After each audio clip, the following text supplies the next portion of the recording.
2 Samuel chapter 8. We're getting back into the war chapters again. In this one, of course, David's defeating many nations. He's got a lot of fighting, a lot of battles that are going on. But the Lord is with him, and he does well, and he gets blessed, and Israel gets blessed because of it. So verse 1, and after this, it came to pass that David smote the Philistines and subdued them. And David took Metheg Ammah out of the hand of the Philistines. And he smote Moab and measured them with a line, casting them down to the ground. Even with 2 lines measured he to put to death, with 1 full line to keep alive. And so the Moabites became David's servants and brought gifts. So he fights Moab again and basically measured them with a line, meaning what he did was he drew a line and he said, you guys on this side, you guys on this side. This side of the line, you're going to be executed. This side of the line, you'll be my servants, kind of a thing. He separated them out. Verse 3, David smote also Hadadezer, the son of Rehob, king of Zobah, as he went to recover his border at the river Euphrates. So this is another group that probably got pushed out by the Israelites, and they're fighting back to get their old land back. And David goes in here. Verse 4, David took from him 1,000 chariots and 700 horsemen and 20,000 footmen. And David houghed all the chariot horses, but reserved of them for 100 chariots. So he basically destroyed most of the chariots, but he kept 100 out of all of these 1,000 chariots. He kept 100 to use, but he destroyed the rest. Verse 5, and when the Syrians of Damascus came to succor Hadadezer, the king of Zobah, David slew of the Syrians 22,000 men. So 22,000 men died. These are also called Aram or Arameans. The Greeks later called them Syrians. So they were probably called Arameans first, and then they changed it when they were translating the Bible to Syrians, basically. But that's part of the nation, north of Israel that came down, basically. And they came down to help the king of Zobah.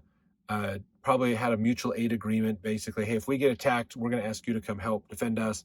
They activated that agreement. So the Syrians came down, and David takes out 22,000 of their soldiers, basically.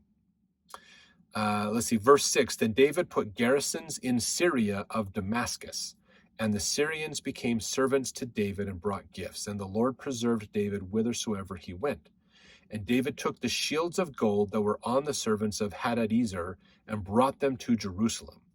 And from Betah and from Berothai, the cities of Hadadezer, King David took exceedingly much brass.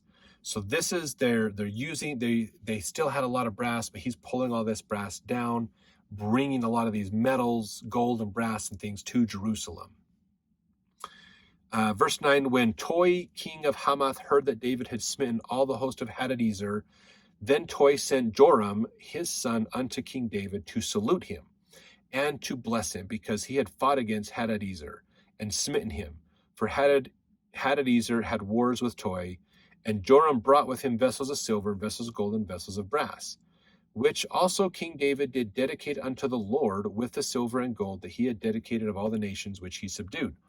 So Toi had fought Hadadezer before. He knew how Hadadezer fought and had gone against him. And when David came in and took out Hadadezer, he went, holy crap, we're not fighting David. If he took out Hadadezer, we're not fighting him. So he's like, we're going to give you a tribute.